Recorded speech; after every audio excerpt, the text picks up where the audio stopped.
दिन भर के प्रायोजक हैं उत्कला, रिलायंस ज्वेल्स। दिन भर के सह प्रायोजक हैं Ravi trading company, hotel 5 senses, AK tent and caterers. Sai Pranam. City one channel में सभी दर्शकों का बहुत बहुत स्वागत है। आप देख रहे हैं दिन भर और मैं हूं सुनय पांडे। खबरों के विस्तार में जाने से पहले हेडलाइंस, लेकिन हेडलाइंस से भी पहले सिटी1 चैनल के माध्यम से दर्शकों से अपील ये है कि अभी कोरोना का संकट गया नहीं है, तो ऐसे में जितने भी कोविड-19 के तहत प्रोटोकॉल हैं उनका पालन करें और सुरक्षित रहें। पेश है हेडलाइंस। प्रमुख सचिव वन जीव एवं केंद्रीय प्राणी उद्यान प्राधिकरण की टीम ने अशफाक उल्लाह खां प्राणी उद्यान का किया निरीक्षण, दिया आवश्यक दिशा निर्देश। जुलूसे मोहम्मदी में तिरंगे झंडे व बैनर के साथ आपसी भाईचारा व सौहार्द बनाए रखने का दिया गया पैगाम। वन एवं पर्यावरण मंत्री ने शहीद अशफाक उल्लाह खां प्राणी उद्यान का उच्च अधिकारियों के साथ किया निरीक्षण, कहा जल्द ही आम लोगों के लिए खोल दिया जाएगा चिड़ियाघर। चाल चलन से क्षुब्ध होकर भाई ने बहन की फावड़े से काटकर हत्या, चिलुआताल पुलिस ने आरोपी को किया गिरफ्तार। हत्या अभियुक्त को कैंपियरगंज पुलिस व अपराध शाखा की टीम ने किया गिरफ्तार। और विभिन्न मांगों को लेकर ऑल इंडिया लोको रनिंग स्टाफ के नेतृत्व में रनिंग कर्मचारियों ने काला बैच व फीता लगाकर मनाया ब्लैक डे।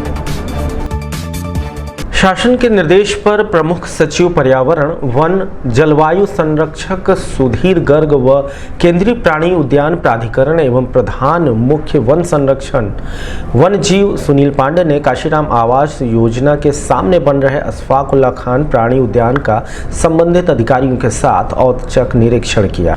निरीक्षण के दौरान स्वीकृत बाड़ों की डिजाइन के आधार पर निर्मित बाड़ों की साइज और निर्माण कार्य की गुणवत्ता का गहनता से निरीक्षण किया गया। वहीं कार्यदायी संस्था को निर्माण कार्य में गति के साथ कुछ सुधार करने के सुझाव भी दिए गए। निरीक्षण के दौरान मंडलायुक्त जयंत नलिकर, जिलाधिकारी के विजेंद्र पांडेयन, प्राणी उद्यान के निदेशक IFS doctor H Rammohan, STO Sanjay मल, DFO अविनाश कुमार सहित अन्य संबंधित अधिकारी मौजूद रहे।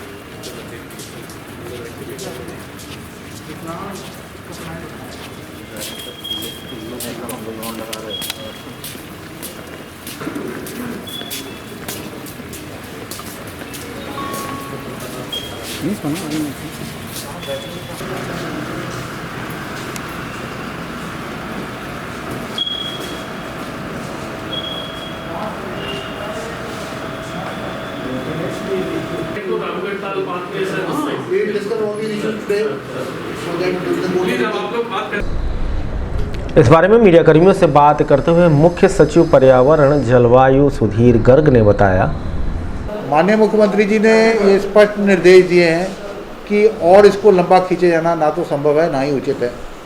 आपके आयुक्त महोदय और जिलाधिकारी महोदय के द्वारा बहुत इसमें रुचि ली जा रही है।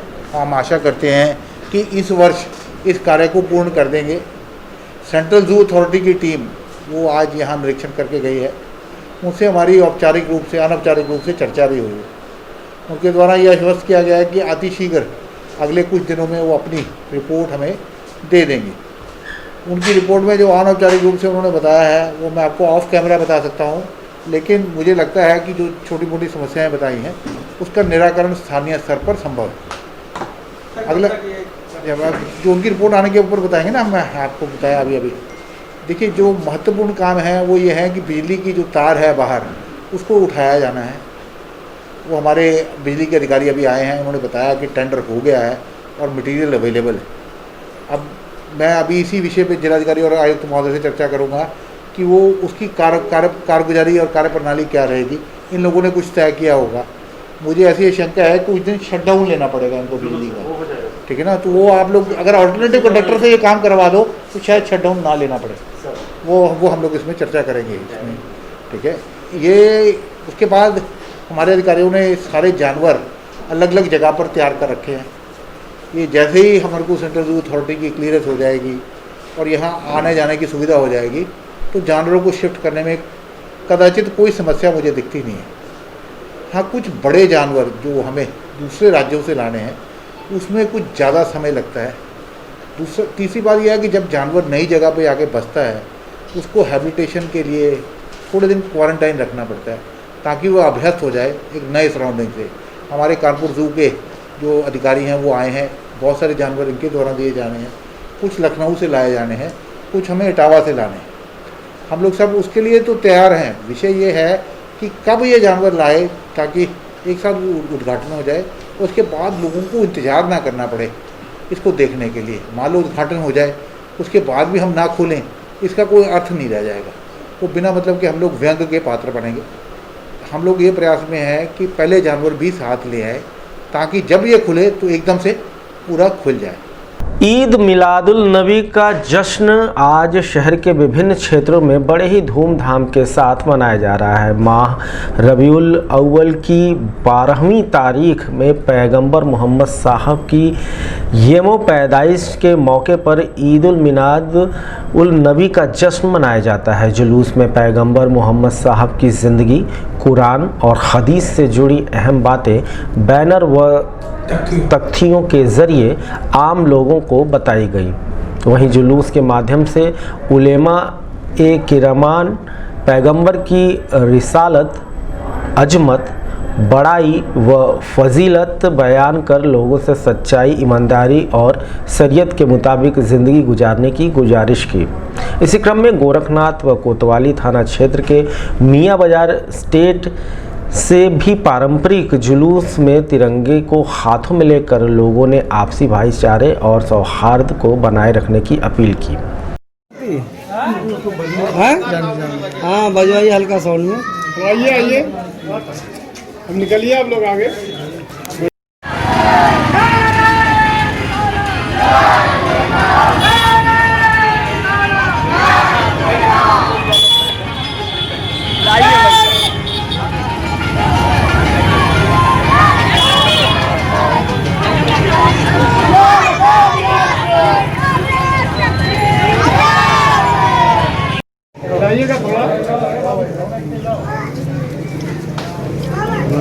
अब आइए।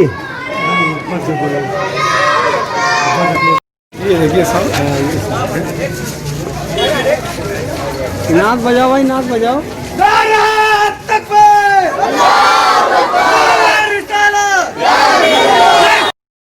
जिंदाबाद जिंदाबाद जिंदाबाद जिंदाबाद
इस संबंध में मीडिया कर्मियों से बात करते हुए मियां बाजार स्टेट के से निकलने वाले जुलूस की अगुवाई कर रहे शमद गुफरान सहित अन्य जुलूस संचालकों ने बताया। सबसे पहले तो मैं तमाम देशवासियों को 12 रबी अव्वल के जुलूस की मुबारकबाद देना चाहूँगा।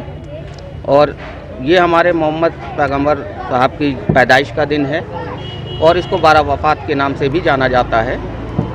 और ये जुलूस मोहम्मदी के नाम से मियां बाजार पूरब फाटक से नौजवान कमेटी के जानिब से निकाला जा रहा है। तो आज के दिन क्या खास है, किसकी मना रहे हैं आप लोग? आज हमारे पैगंबर मोहम्मद साहब की पैदाइश का दिन है और चाँद के हिसाब से उनकी वफ़ात का भी दिन है। तो इसको जश्न के रूप में, जैसे 12 रबी अव्वल मतलब 12 तारीख, और अव्वल मतलब पहली, और रव्वल का मतलब बसंत से होता है। बसंत मतलब किसी ऋतु से नहीं है, बसंत का मतलब खुशी से है। तो खुशी के तौर पे हर घर में कुरान खानी होती है, सुबह मिलाद किया जाता है और तरह तरह के पकवान बनाए जाते हैं और खुशी का त्यौहार है, आपसी भाईचारे का त्यौहार है। कहाँ तक जाएंगे आप लोग इसको लेके? हम लोग यहाँ से टाउन हॉल तक जाएंगे, टाउन हॉल से फिर रेती रोड जाएंगे, मदीना मस्जिद होते हुए नखास आएंगे। लेकिन हम लोग का रूट पहले चूँकि शाहमारूफ से होता था, लेकिन इस कोविड महामारी को देखते हुए इन तमाम लोगों ने सबने ये फैसला किया है कि इस बार हम लोग अपना जुलूस को छोटा करेंगे, तादाद के भी मामले में और रूट के भी मामले में। तो हम लोग शाहमारूफ में ना जाते हुए सीधे रेती चौक से जाते हुए हम लोग अपना थोड़ा सा रूट कम कर रहे हैं कि शासन प्रशासन का पूरा सहयोग हो सके, क्योंकि इस महामारी के समय में हर काम जो भी हम देश प्रेम में करेंगे, राष्ट्रहित में करेंगे, वही देशभक्ति है। देशवासियों को क्या संदेश देंगे? देशवासियों को हम ये संदेश देना चाहेंगे, ये एक प्यार मोहब्बत अमन चैन का त्यौहार है, आपसी भाईचारे का त्यौहार है। सब एक दूसरे की ख्याल करें और खुशी से हर आदमी, हर समाज मिल के इसको मनाए। हर वर्ष जुलूस को मियां साहब रवाना किया करते थे। जी, हर साल इसको मियां साहब ही रवाना करते थे, लेकिन चूँकि कोविड महामारी की वजह से मियां साहब के आने से थोड़ा हुजूम बढ़ जाता है और ज़्यादा हो जाता है। तो मियां साहब ने राष्ट्रहित को देखते हुए, देश प्रेम को देखते हुए उन्होंने ये कहा है, उनका ये फैसला था कि इस बार आप लोग अपने उससे कर लें लेवल से, अगली बार वो ज़रूर शिरकत करेंगे। आज हम लोग गोरखपुर के अंदर जश्न ईद मिलादुन्नबी पैगंबर मोहम्मद सल्लल्लाहु अलैहि वसल्लम के जन्म दिवस के शुभ अवसर पर गोरखपुर शहर के अंदर शासन प्रशासन से परमिशन लेके अहमदनगर चकसाव से नूरी जामा मस्जिद से सुबह 8 बजे शांतिपूर्वक एक जुलूस निकाला गया, जिसे कहते हैं जुलूस मोहम्मदी। हम लोगों ने शांति और अमन का पैगाम दिया है। फैज़ान रज़ा नौजवान कमेटी रईस अहमद मुतवल्ली की जानिब से अध्यक्ष व्यापार मंडल शमशाद खान भोला जी और हमारे वाजिद अली साहब, पूरे मोहल्ले वासियों ने पूरे हिंदुस्तान के लिए नूरी जामा मस्जिद पे दुआ की है कि अल्लाह कोरोना बीमारी इस दुनिया से ख़त्म कर दे। पैगंबर मोहम्मद साहब के जन्म दिवस के शुभ अवसर पर हम लोगों ने नूरी जामा मस्जिद पे दुआ किया, सलातो सलाम पढ़ा और हम लोगों ने ये पैगाम दिया है, जलूस मोहम्मदी निकाल कर कि पैगंबर मोहम्मद सल्लल्लाहु अलैहि वसल्लम सिर्फ मुसलमानों के लिए नहीं दुनिया में आए, वह रहमतुल लिल आलमीन है, वो सारे दुनिया के लिए, हर एक आदमी के लिए, हर प्राणी के लिए आए। इसलिए मैं कहना चाहता हूँ, कोरोना काल है, शांतिपूर्वक लॉकडाउन के बाद हम लोग चैन और सुकून से रहें, इसलिए त्योहारों को शांतिपूर्वक मनावें। आज 12 रबीउल है और 12 रबीउल के मौके पे हम लोग मोहम्मदी जुलूस निकालते हैं और बड़ी अमन चैन और शांति से हम लोग अपना जुलूस निकालते हैं और भाईचारगी का पैगाम भी देते हैं। और आज जो कोविड-19 की वजह से एक जो नई शासन की गाइडलाइन आई कि बिना परमिशन का जुलूस नहीं निकलेगा, हम लोगों ने बाकायदे परमिशन लिया। अमानर चक्सा हुसैन के हमारे मतवल्ली रईस अहमद साहब ने परमिशन लिया एसडीएम साहब से और उसमें गाइडलाइन में था कि ज़्यादा भीड़ नहीं होना चाहिए, कोविड-19 का पालन होना चाहिए। इस वजह से हम लोगों ने अपने जुलूस का जो रूट है वो छोटा कर दिया और बहुत कम समय में कम जगहों से घुमा के जुलूस को हम लोग वापस लाएं। शासन के गाइडलाइन का पूरा हमने पालन किया है और मुबारकबाद देना चाहता हूं कि शांतिपूर्वक से पूरा जुलूस ये निपट गया और एक शांति का पैगाम गया और जल्द ये कोरोना काल ख़त्म हो और अगले साल जो आए त्यौहार फिर से उसमें हम लोग खुशियाँ और जैसे चाहे उस तरह मनाएंगे। शासन की प्राथमिकताओं में से एक जनपद के शहीद अशफाकुल्लाह खान प्राणी उद्यान का निर्माण कार्य अपने अंतिम पड़ाव पर है। लगातार शासन के दिशा निर्देशों व जनपद के उच्च अधिकारियों की देखरेख में युद्ध स्तर पर काशीराम आवास योजना के पास बन रहे प्राणी उद्यान को जल्द ही अब आम जनता के लिए खोलने का प्रयास किया जा रहा है। इसी क्रम में प्रदेश सरकार में वन एवं पर्यावरण मंत्री दारा सिंह चौहान ने उच्च अधिकारियों के साथ शहीद अशफाकुल्लाह खान प्राणी उद्यान का निरीक्षण कर प्राणी उद्यान में बनाए गए 3 बाड़े, ब्रिज, शेड, मैन बिल्डिंग आदि जगहों का गहनता से निरीक्षण किया और कार्यदायी संस्था के सदस्यों को जल्द से जल्द इसका निर्माण पूरा करने के निर्देश भी दिए।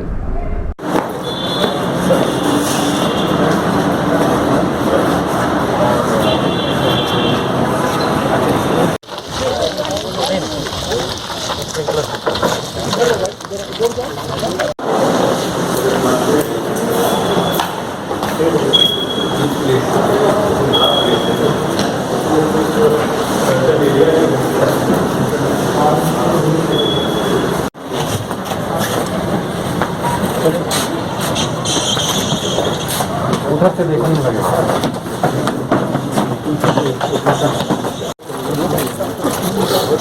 क्या किया गया?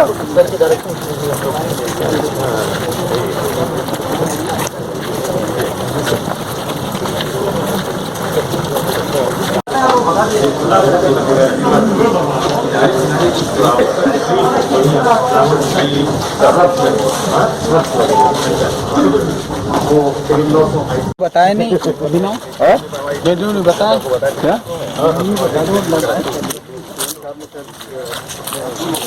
आपके घर नहीं दिया खुद आपका बात थोड़ा सा आप लोग बाबू ठीक है।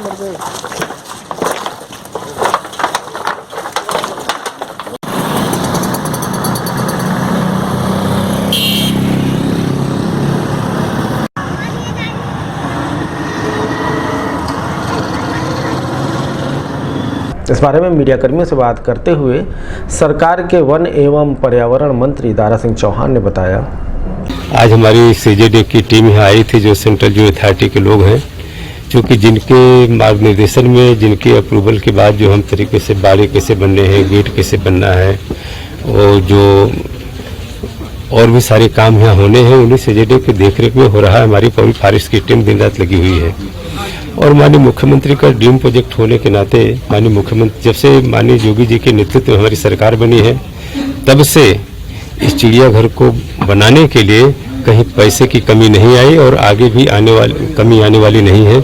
जिस तरीके से माननीय मुख्यमंत्री जी इस गोरखपुर के चतुर्दिक विकास के लिए आए दिन कुछ को नया, जैसे चाहे फर्टिलाइजर का काम हो, चाहे आपने देखा एम्स का काम हो, चाहे जो गोरखनाथ से बरगदवाली रोड को चौड़ीकरण का काम हो और जो इसमें 4 चांद लगाएगा, माननीय मुख्यमंत्री की पहले से सोच है। चूंकि उत्तर प्रदेश का ये महत्वपूर्ण जनपद गोरखपुर है, जो कमिश्नरी है, यहाँ पे जो जू बन रहा है इसको इतने लोग देखना, अभी से लोगों के मन में जिज्ञासा है कि गोरखपुर का जू कब खुलेगा, कब हम देखें। और बहुत सारे इंटरनेशनल जो हमारे टूरिस्ट आते हैं, जो लुम्बिनी जाते हैं, कुशीनगर जाते हैं, जो लोग एक बार आएंगे, एक बार जू को बिना देखे रह नहीं सकते हैं। इतना खूबसूरत जो बनने जा रहे हैं, तो कि तमाम तरह के जानवर यहाँ पे आएंगे। माननीय मुख्यमंत्री एक एक जानवर पे चर्चा करते, कहाँ से लायन आएगा, कहाँ से टाइगर आएगा, कहाँ से जेब्रा आएगा, कहाँ से, हर जानवर के बारे में पूछते रहते हैं। और मुझे आपको बताते हुए खुशी हो रही है कि देश का सबसे खूबसूरत जू बनने जा रहा है। और जिस दिन उद्घाटन होगा, माननीय मुख्यमंत्री से बात करने के बाद हम लोग तय करेंगे, वो डेट भी जल्दी आप लोगों के सामने अनाउंस कर दी जाएगी। क्योंकि आज CJD की टीम आने के बाद ये तय हो गया है कि जू अब जो है जल्दी खुल जाएगा। तो चलिए अभी वक्त हो चला छोटे से ब्रेक का, कहीं मत जाइएगा, हम जल लौट रहे हैं वापस। जहाँ उदय होता है कला का, वो भूमि है उत्कला, वो धरा है उत्कला, वो भूमि है उत्कला, जिस नभ में प्रसरित है ये कला की लालिमा, वो है उत्कला।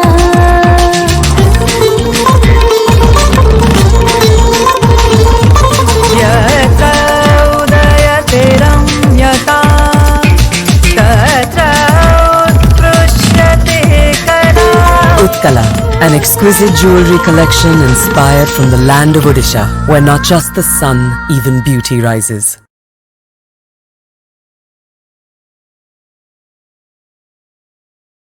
गोरखपुर की विश्वसनीय दुकान रवि ट्रेडिंग कंपनी, टाइल्स एवं बाथ फिटिंग के फुटकर एवं थोक विक्रेता।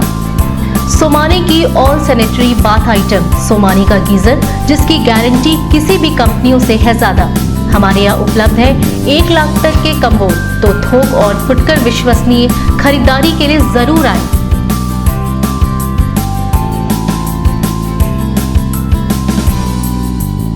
Ravi trading company, mobile number 9450144390।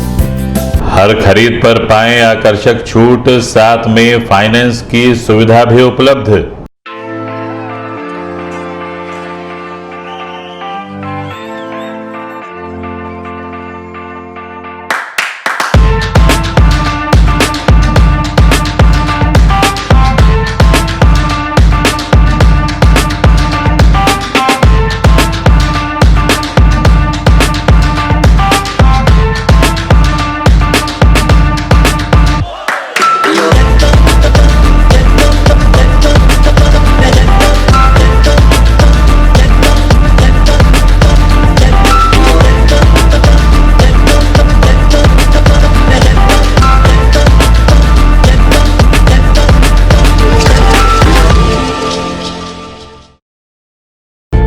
AK tent and caterers, हमारी मुख्य विशेषताएं सभी सरकारी एवं अर्ध सरकारी समारोह। हमारी खासियत रैली, चुनाव, विवाह, कथा जैसे आयोजनों को भव्यता के साथ करना। हमारे यहाँ उपलब्ध है जर्मन हैंगर वाले pandal, sound, light, LED, VIP stage, flower decoration और स्विस कॉटेज।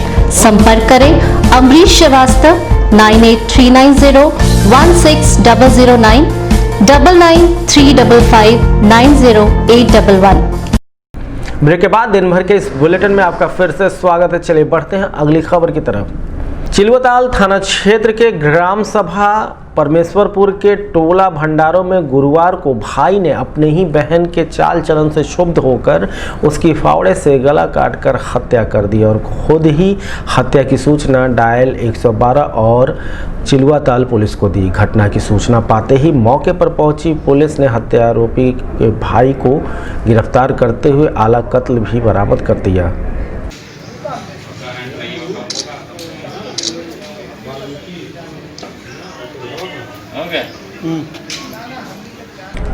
इस बारे में मीडियाकर्मियों से बात करते हुए पुलिस अधीक्षक उत्तरी अरविंद कुमार पांडे ने बताया, चिलवताल के परमेश्वरपुर टोला भंडारों में गोविंद नाम के एक व्यक्ति द्वारा अपनी बहन की कल फावड़े से गले पर वार करके हत्या कर दी गई। अभियुक्त को पुलिस द्वारा गिरफ्तार किया गया है और इस विषय में मुकदमा भी पंजीकृत है और अग्रिम कार्रवाई की जा रही है।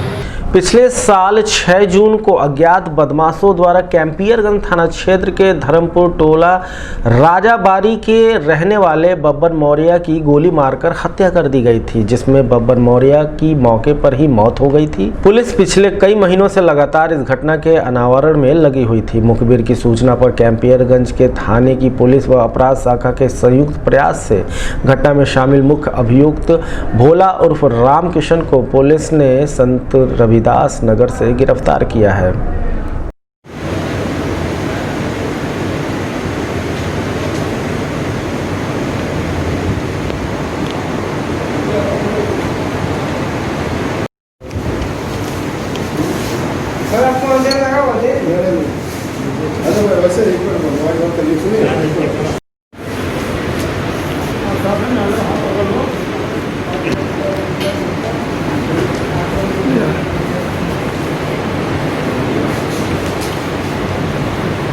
इस संबंध में पुलिस लाइन के व्हाइट हाउस सभागार में पत्रकार वार्ता के दौरान पुलिस अधीक्षक अपराध अशोक कुमार वर्मा ने बताया, ये था कि पहले ये आ रहा था कि जो भी साक्ष्य सामने आए कि वो बब्बन यादव अपना दारू पीने का आदी था, अच्छा खासा दारू पीता था और घटना वाली रात भी ये ठेके में बैठ करके कुछ लोगों के साथ वो दारू पिया। उसके बाद वो घर के लिए चला,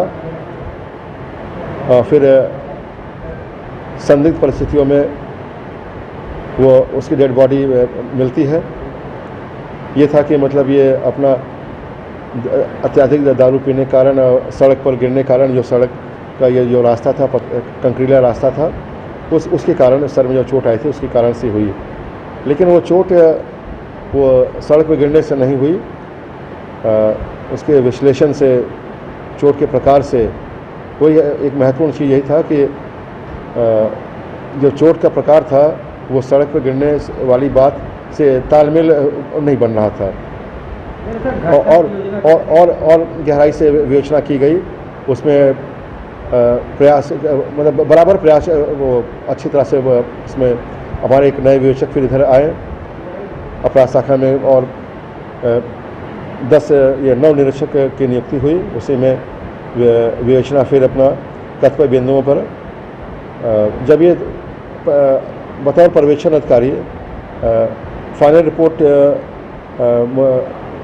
जो पहले फाइनल रिपोर्ट लगा हुआ था उससे मैं सहमत नहीं हुआ, तो विवेचना जारी रही और उसी क्रम में ही फिर ये घटना का अनावरण हो गया। पिछले 23 अक्टूबर को पहला हत्या अभियुक्त जय हिंद इसमें जेल जा चुका है और उसका सहयोगी जो उसका मौसेरा साढ़ू भाई है जो घटना में बराबर संलिप्त था, उसकी भी गिरफ्तारी हुई है। और घटना में जो उसको ले जाने में जो मोटरसाइकिल का प्रयोग किया आज उसकी ये रिकवरी हुई है। ये आज जो जिस अभियुक्त को हम लोग गिरफ्तार किए उसका नाम है भोला उर्फ रामकिशन पुत्र राम मिलन। ये निवासी बरमौला छोटी सरौली खलीलाबाद का है। ऑल इंडिया लोको रनिंग स्टाफ एसोसिएशन के केंद्रीय कार्यकारिणी के निर्देशन के अनुसार रनिंग कर्मचारियों ने विभिन्न मांगों को लेकर एसोसिएशन के सदस्यों ने 30 अक्टूबर के दिन को ब्लैक डे के रूप में मनाते हुए काला बैच और काला फीता बांधकर बिना गाड़ियों का संचालन बाधित किए विरोध प्रदर्शन किया। इस दौरान शिवपूजन वर्मा, कृष्ण कुमार, प्रदीप कुमार, सत्यनारायण गुप्ता, सुजीत राय सहित बड़ी संख्या में रनिंग स्टाफ मौजूद रहे।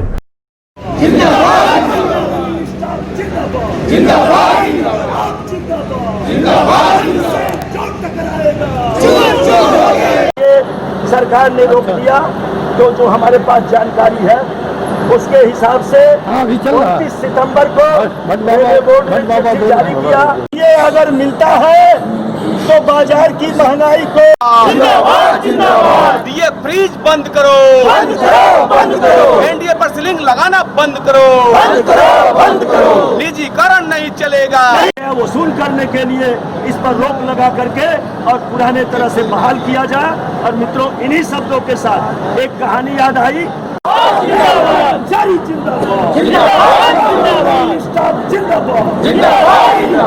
हमारी कोई जिम्मेदारी नहीं थी, हमने भूमिका नहीं निभाई थी। हो सकता है कि इस वजह से हमें उतना कसक इन चीजों के चले जाने का नहीं हो, लेकिन जब इतिहास खंगाला जाएगा तो यह एक दीवार खींची जाएगी कि 100 वर्षों के इतिहास से मिल रहा नाइट ड्यूटी अलाउंस 1853 के समय से मिल रहा नाइट ड्यूटी के अलाउंस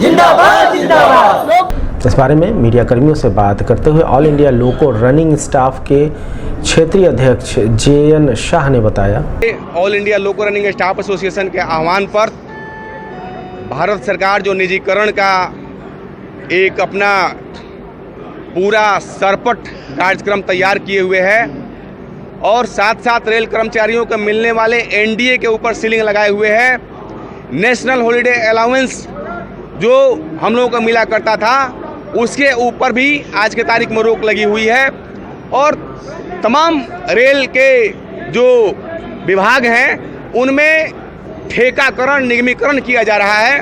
उन तमाम चीज़ों को लेकर के आज के डेट में हम लोग ये आंदोलन कर रहे हैं। तो दिन भर के बुलेटिन में अब तक के लिए इस अंक में इतना ही, लेकिन अगले अंक का कीजिए इंतजार और हमें दीजिए इजाजत और अपने घरों में सुरक्षित रहकर देखते रहे सिटी 1 चैनल। Sign prom.